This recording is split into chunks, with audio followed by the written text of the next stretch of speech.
안녕하세요. 주식 도깨비입니다. 오늘은 에코프로비엠 투자자분들이라면 반드시 한번 체크해봐야 할 공시가 나왔습니다. 에코프로비엠이 오는 8월 24일부터 26일까지 국내외 기관 투자자를 대상으로 기업 설명회, 그러니까 IR을 진행한다고 공시했는데요. 이번 IR에서 다루는 내용이 중요합니다. 바로 현재 추진하고 있는 유상증자의 개요와 추진 배경, 그리고 조달한 자금을 어디에 사용할 것인지 투자자들에게 직접 설명하겠다는 겁니다.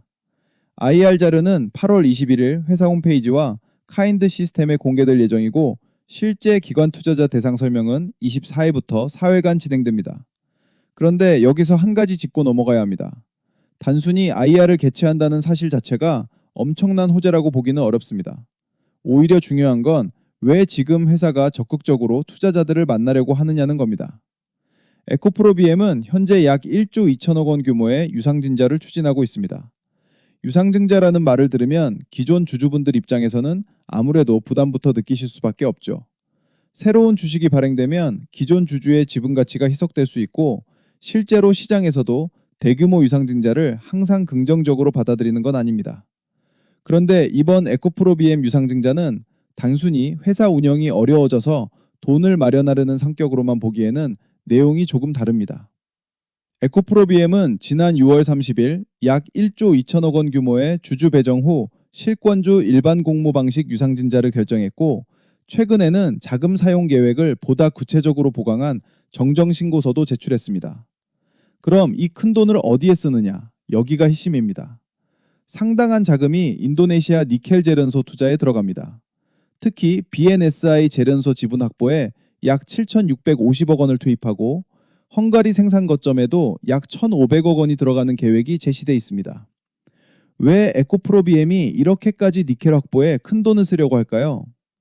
에코프로비엠의 핵심 사업은 결국 전기차 배터리에 들어가는 양극재입니다. 그리고 양극재를 만드는 데 중요한 원재료 가운데 하나가 바로 니켈이죠. 지금까지 원재료 가격과 공급망은 양극재 업체들의 수익성을 흔드는 중요한 변수였습니다. 그런데 니켈을 단순히 외부에서 사오는 구조에서 벗어나 재련소 지분까지 직접 확보한다면 이야기가 조금 달라질 수 있습니다.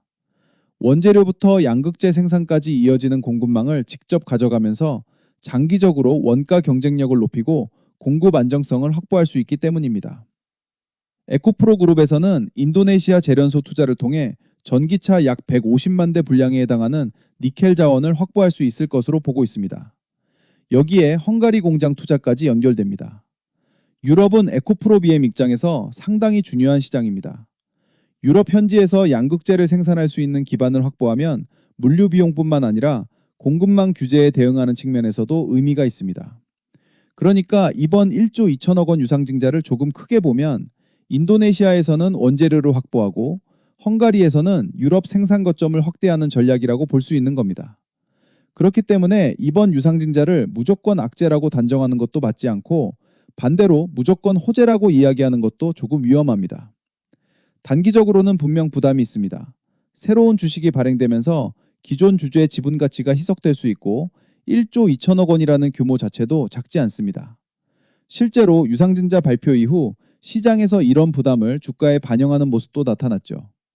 하지만 중장기적으로 봤을 때 조달한 자금이 실제 니켈 공급망 확보와 해외 생산 능력 확대로 이어지고, 그 결과 에코프로비엠의 원가 경쟁력과 수익성이 좋아진다면 시장의 평가는 다시 달라질 수 있습니다. 그래서 저는 오늘 나온 IR 공시를 호재가 하나 터졌다라고 보기보다는 회사가 시장에서 가장 우려하고 있는 유상증자 문제를 직접 설명하고 투자자들을 설득하려는 과정이 본격적으로 시작됐다고 보는 게 더 정확하다고 생각합니다. 그리고 이 부분은 앞으로 상당히 중요합니다. 8월 21일 IR 자료가 공개되면 유상증자 자금을 실제로 어떻게 사용할지, 투자 이후 어떤 효과를 기대하고 있는지 조금 더 구체적으로 확인할 수 있을 가능성이 있기 때문입니다.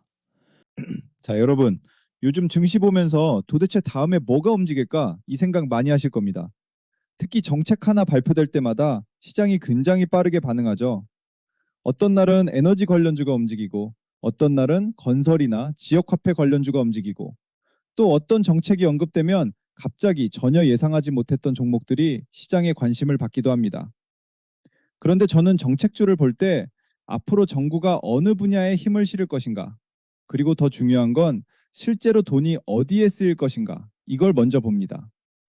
왜냐하면 정책이라는 건 말 한마디로 끝나는 게 아니라 정책 발표가 나오고 구체적인 계획이 만들어지고 예산이 편성되고 실제 사업이 시작되면 그 과정에서 자연스럽게 수혜를 받을 수 있는 산업과 기업들이 생겨날 수 있기 때문입니다. 결국 우리가 봐야 하는 건 단순한 정치인 테마가 아닙니다. 정책이 실제 산업으로 연결되는 지점입니다. 예를 들어 정부가 어떤 산업에 대규모 투자를 확대한다고 가정해 보겠습니다. 그러면 우리는 그 정책 이름만 보고 관련주를 찾는 게 아니라 누가 실제 사업을 수행할 수 있는지, 어떤 기업이 이미 관련 기술이나 사업을 가지고 있는지, 정부 예산이 집행됐을 때 실제 매출로 연결될 가능성이 있는지를 봐야 합니다. 같은 정책주라는 이름으로 묶여 있어도 어떤 기업은 단순한 기대감으로 움직일 수 있고 어떤 기업은 실제 사업과 연결되면서 중장기적인 모멘텀으로 이어질 수도 있습니다. 그래서 저는 이번에 현재 거론되고 있는 여러 정책들을 하나씩 살펴보면서 정책 방향, 실제 사업 연관성, 시장의 관심도, 그리고 차트 흐름까지 종합해서 제가 계속 체크해 볼 만하다고 판단한 종목들을 따로 추려봤습니다. 그 중에서도 여러분이 먼저 확인해 보셨으면 하는 종목을 딱 3개로 압축했습니다. 바로 화면에 보이는 이재명 정책주 탑3입니다. 여기서 중요한 건 단순히 종목 3개를 알려드리는 게 아닙니다. 왜 이 기업이 정책과 연결되는지부터 확인하셔야 합니다. 어떤 정책을 봐야 하는지, 정책이 실제로 추진된다면 이 기업의 어떤 사업이 영향을 받을 수 있는지, 그리고 시장에서는 현재 이 종목을 어떻게 바라보고 있는지, 이런 내용들을 같이 정리했습니다. 자, 어려운 참여 방법도 어렵지 않습니다. 먼저 지금 보고 계신 영상 구독과 좋아요 한 번씩 부탁드리고요. 그리고 지금 화면에 보이는 번호로 정책주 딱 3글자만 문자로 보내주세요. 길게 적으실 필요 없습니다. 정책주 3글자면 됩니다.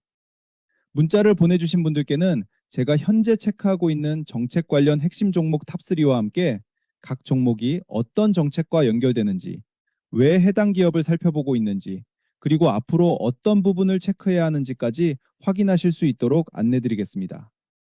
지금 받아가신 분들 정말 많습니다. 마지막으로 한 번 더 강조드리겠습니다.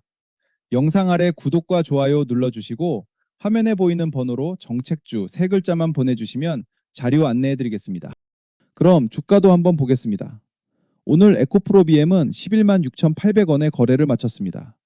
전일보다 2,300원, 약 2.01% 상승했고요. 장중에는 12만 200원까지 올라갔다가 11만 6,800원에서 마감했습니다. 최근 차트를 조금 길게 보면 흐름이 꽤 재미있습니다. 지난 6월에는 20만 원대까지 올라갔던 주가가 계속 밀리면서 7월 30일에는 88,200원까지 내려왔습니다. 고점과 비교하면 상당히 큰 조정을 받은 거죠. 그런데 88,200원을 찍은 이후 분위기가 조금씩 달라지고 있습니다. 8월 초 10만 원을 다시 회복했고 이후 10만 5천 원, 11만 원을 차례로 올라오면서 오늘은 11만 6,800원까지 회복했습니다. 저점인 88,200원과 비교하면 약 32% 반등한 상태입니다. 여기서 중요한 건 최근 주가가 단순히 하루 이틀 튀고 끝난 게 아니라는 겁니다. 8월 6일에는 10만 5,800원, 7일에는 10만 8,600원, 10일에는 11만 5,300원까지 올라왔습니다. 11일에는 11만 200원으로 한 번 조정을 받았지만 이후 다시 11만 3,900원, 11만 5,100원, 그리고 오늘 11만 6,800원까지 올라왔습니다. 전체적으로 보면 저점을 조금씩 높여가는 흐름이 나타나고 있어요. 다만 바로 위에는 중요한 가격대가 있습니다. 일단 12만 원 부근입니다. 오늘도 장중 12만 200원까지 올라갔다가 결국 다시 밀렸습니다. 그러니까 현재 12만 원 부근에서는 단기 매물이 나오고 있다는 걸 확인할 수 있습니다. 따라서 다음 주 에코프로비엠을 볼 때 첫 번째로 확인해야 할 건 12만 원을 제대로 넘어설 수 있느냐입니다. 장중에 잠깐 찍는 것보다 거래량이 증가하면서 12만 원 위에서 종가를 만들어주는지가 더 중요합니다. 만약 12만 원을 확실하게 돌파하고 안착한다면 그 다음에는 12만 원대 중후반까지 추가적인 반등 흐름을 기대해 볼 수 있습니다. 반대로 12만 원을 계속 두드리는데 거래량이 줄어들고 다시 11만 원 초반까지 밀린다면 아직 완전한 추세 전환이라고 보기는 어렵겠죠. 수급도 상당히 재미있습니다. 오늘 개인은 거의 보합 수준이었고 외국인은 약 6,600주를 순매수했습니다. 반대로 기관에서는 약 6,600주 정도의 순매도가 나왔습니다. 오늘 하루만 보면 외국인 매수와 기관 매도가 서로 맞서는 모습입니다. 그런데 최근 수급을 조금 더 길게 보면 하루하루 방향이 상당히 엇갈리고 있습니다. 8월 10일에는 외국인이 약 4,700주를 순매도한 반면 기관은 약 13,800주를 순매수했고 11일에는 외국인과 기관이 모두 매도했습니다. 그래서 앞으로 12만 원을 돌파할 때 수급까지 같이 보는 게 중요합니다. 주가는 올라가는데 외국인과 기관이 계속 물량을 던진다면 상승의 힘이 약해질 수 있고 반대로 12만 원을 넘어서는 과정에서 외국인 매수가 이어지고 기관까지 순매수로 돌아선다면 반등에 조금 더 힘이 실릴 수 있겠죠. 결국 지금 에코프로비엠은 상당히 중요한 위치에 와 있습니다. 7월 말 88,200원까지 떨어졌던 주가는 현재 11만 6,800원까지 회복했습니다. 저점에서 약 32% 올라온 만큼 단순히 바닥권이라고 이야기하기에는 이미 반등이 꽤 나온 상황입니다.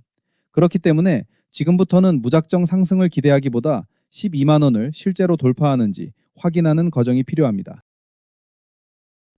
자, 여러분 영상 여기까지 보셨으면 이건 꼭 짚고 넘어가셨으면 좋겠습니다.